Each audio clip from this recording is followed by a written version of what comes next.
Positional isometrics for the glenohumeral joint. So you have your whole circle here as you go around, and you want to make sure, you want to do a little self-assessment to figure out where you start to feel compensation. So in flexion, oftentimes you get to a certain point and the elbow starts to bend, no matter what you try to do, or it's just what your habit tends to be. Even if it's something you can control, if it wants to do that, that's something that we're looking for.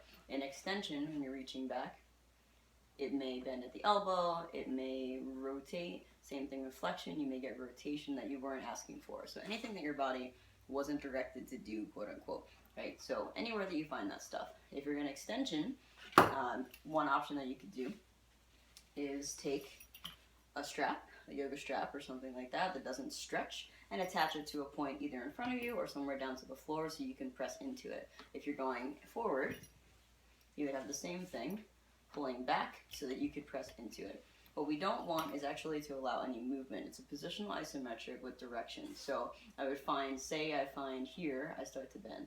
I'm going to back up until I'm in a range that my arm is doing what I asked it to, and I'm going to loop around in that position.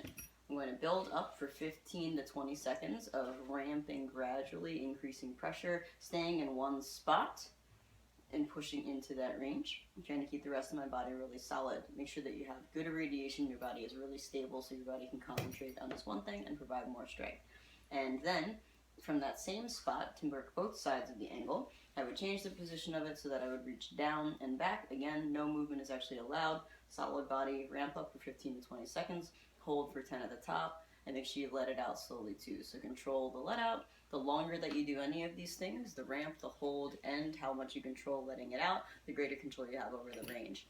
After you've done it for a few days, reassess and figure out, okay, now it goes a little bit farther before it breaks, back up, positional isometric, both sides, 15-20 seconds ramp, solid body, hold at the top, come down.